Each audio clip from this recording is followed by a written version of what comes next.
that's what I'm going to try to do, is make sure everything's organized in this Let's Play. Like, coming up here, there's a new move we're going to learn, and there's certain areas in this level we can't access until we learn this new move.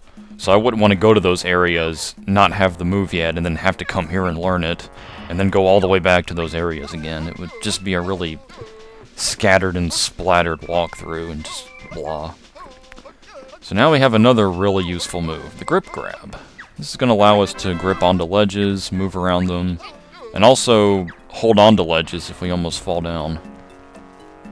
So, for example, if we backflip, you'll notice, look at that, Banjo can grab onto a ledge, and it gives you a little extra boost. And there we go, that's another Jinjo. So that's going to be a very useful move.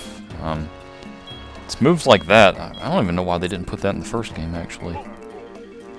I feel like that'd be pretty useful. I probably wouldn't have fallen as much as I did in Rusty Bucket Bay, I'll tell you that. Alright, so where to next? What on earth is this thing? Ah!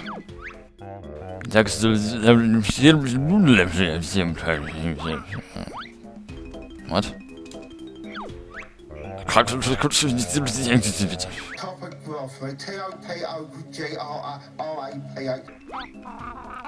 What did you say? Yeah. Okay, so he speaks in bad typing. Unfortunately, when some people type on the internet and leave comments in places, their spelling almost looks just like that. Yeah, try to spell, folks. It's not that much of a challenge. Anyway. Alright, so this is an area, but I guess I'll just show it off briefly. I don't think there's anything to do in here yet. This is the code chamber. Yeah, the code chamber. Can't really do anything in here yet, but... yeah, okay. Just go ahead and just explain the entire game. Random characters. I mean, why even commentate?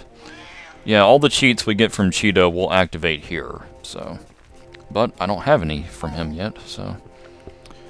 As a reminder, we can get a new cheat from him every 5 pages, and I've got, like, what? I don't even know. Like, I think I've only got 1, actually, so... Alright, let's go up this little slope. A slippery slope. Slippery slopes can always be ascended in some way. Oh, that Jiggy's just conveniently sitting there. We'll get this game completed in no time, won't we? Oh, what? Oh. That dude steals the move go while he flipped you. That's why I love Kazooie. Alright, well, shucks. I guess we can't do that. You gonna attack me? No, we're just gonna leap off of your body. It's a green... Are rattlesnakes even green? I don't know. I should probably learn a little more about things like science and biology and all that. There's all kind of things I'm just really poorly educated in. I've never seen a green rattlesnake, but maybe that's just me. I don't know. Maybe they just made it green to kind of blend in with the area. So, how do we get that Jiggy? Well, it's actually a really odd kind of thing that they added in this game. If you just barely move up on the joystick, like this, yeah, you can actually sneak with Banjo. with Banjo. That's right, Banjo's doing this, not Kazooie. Wow. And if you just hold it like that, and slowly approach your goal, and there we go. And you can actually move around here to never wake them up. Interesting. I may be incorrect, but I don't think that's ever taught or anything like that. Because it's not a move you learn, and I don't even think Jam Jars or anyone even explains that move to you. It's probably on a sign somewhere, I don't know. There's a sign over there, but I gotta, like, grip grab all the way to it. And it's probably just a dumb hint. A hint of something we're gonna do later anyway, so... Anyway.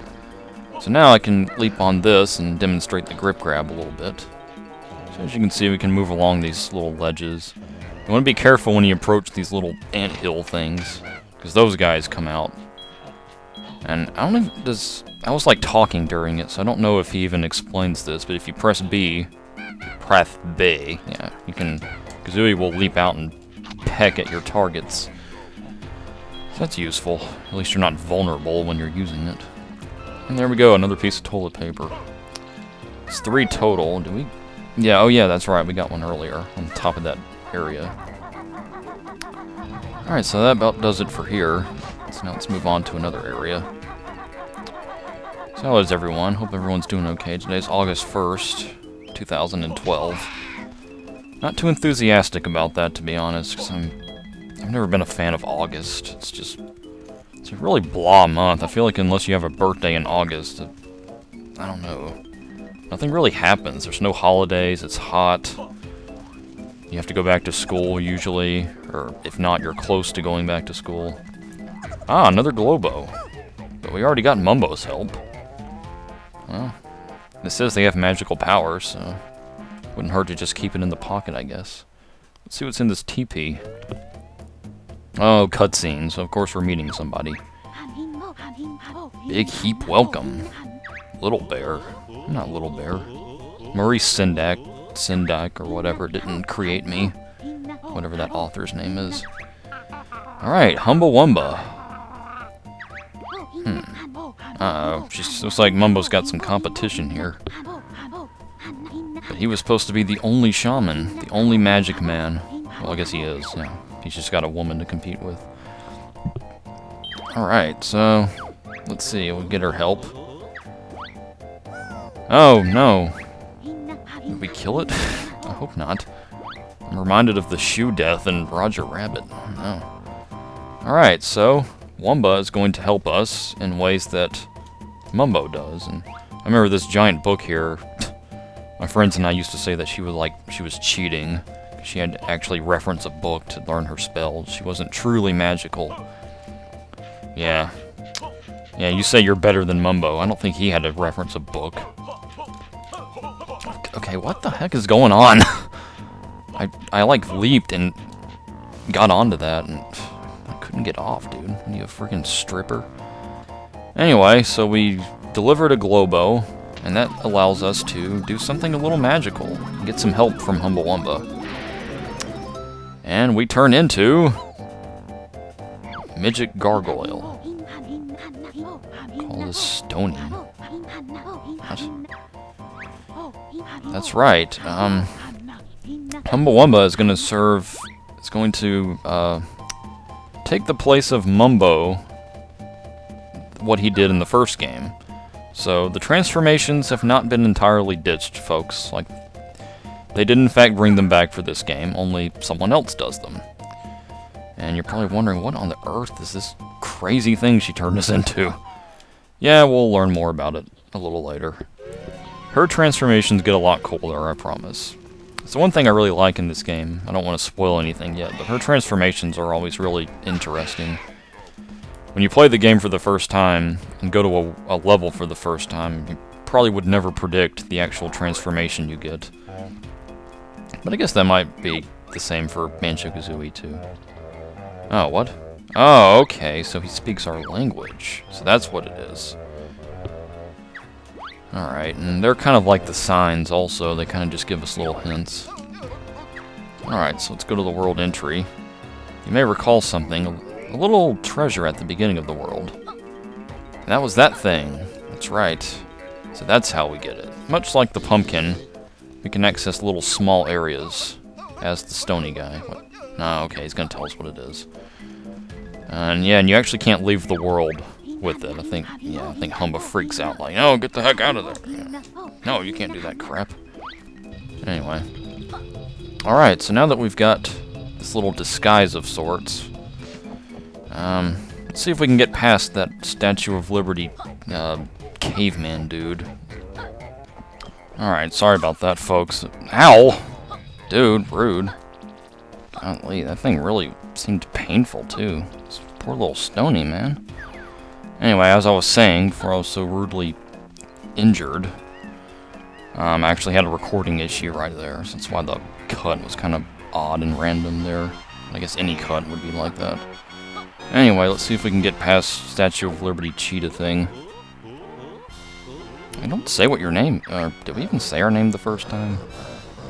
I'm getting a little, like, random and scattered with this, and sometimes I'm not paying attention to the dialogue all that well. God, we're so tiny compared to him. Love how self-aware it is there. That's what's so great about these games. Alright. Alright, so looks like we finally got access. Are you ready for some kickball? Well, I'm not, but... God, I love the little waddle kind of thing that this thing does.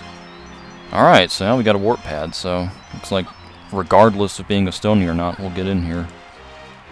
It's a little dark in with my TV here, but well, the real meat of this area won't be dark, so I guess that'll work. There's an area over here. Sorry, some of these areas are kind of dark and I can't really see all that well. Where is it? I think this is it. Yeah, this is some training.